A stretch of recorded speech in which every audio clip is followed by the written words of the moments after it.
I hope everybody's fine. My name is Daniel Villarino. Welcome to my YouTube channel. A few months back, about 2 months and a half ago, I processed several bowls using alternative methods from the typical pre-turning or rough turning, and then leaving the pre-turn bowl several months to dry with the shavings until you can do the final turning. Basically, the first one was a birch bowl in which I immerse the blank in a solution of dishwasher soap and water. I left it there for several hours. Then I did the pre-turning, immerse it again for several hours to do the final turning. That one has been there for 2 months and a half, and we will see how that has progressed. And then I did a couple more bowls. The first one was with a walnut piece in which I did a pre-turning, and then I took it to the microwave and basically began to dry it in the microwave in different sessions until I got a constant weight for the piece. And finally I did the final turning. And I did the same with another bowl. It was an ambrosia maple bowl in which I followed exactly the same procedure.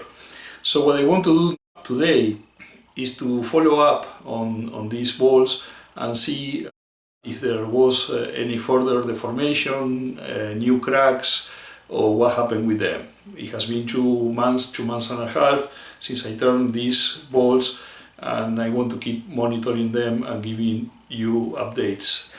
So the first one, which is the birch bowl, when I finished doing the final turning 2 months and a half ago, the diameter in this direction, which is the grain direction, was 191 millimeters, and in the perpendicular direction it was 188 millimeters. So there was a difference of only 3 millimeters at that time.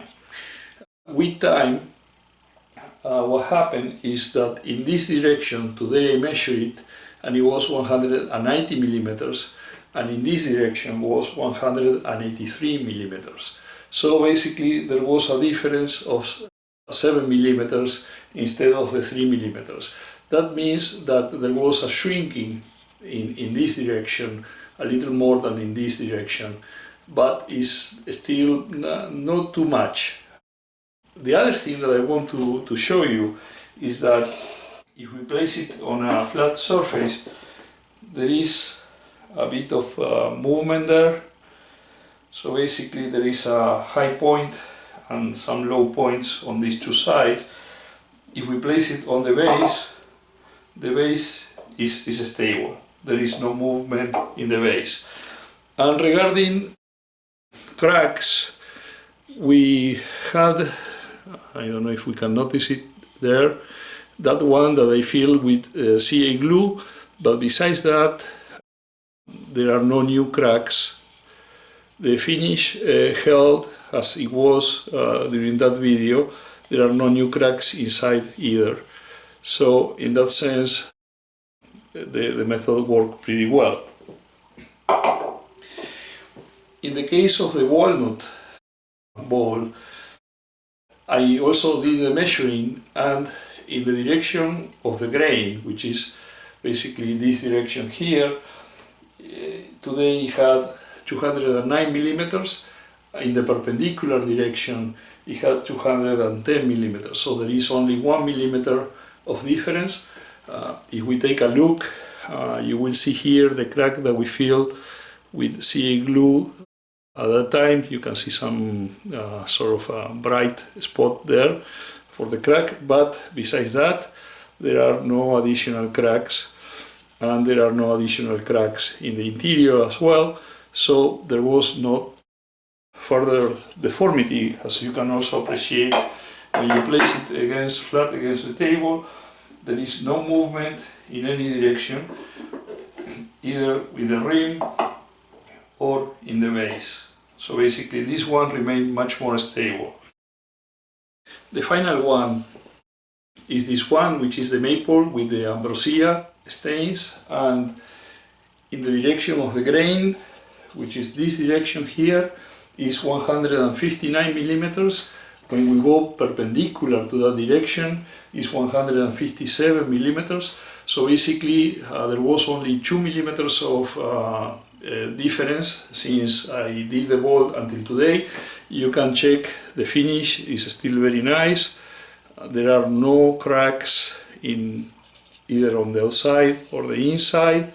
It looks exactly as it was looking when I finished turning it and finishing 2 months ago. And when we place it here, you can see that on the rim there was a bit of deformity. It rocks a little bit there, but on the base is still very stable. So what can we say about this? Just that it seems that there was a little bit of deformation of the ball, but that happens also when you turn a pre-turn ball and then wait several months and it is dry in the bag and do the final turning, and still you will probably have a little bit of deformation. So I don't think that these methods so far have to be discarded or anything like that. I think we have to just to wait a few more months, see what happened then, and I will keep monitoring the process. So that's all I wanted to present today. I hope you enjoyed this follow-up. If that's the case, please mark the like button down below, make comments, and if you haven't subscribed yet to my channel, do so. That way, every time I upload a new video, you're going to receive a notification. And it will be until the next one. Cheers!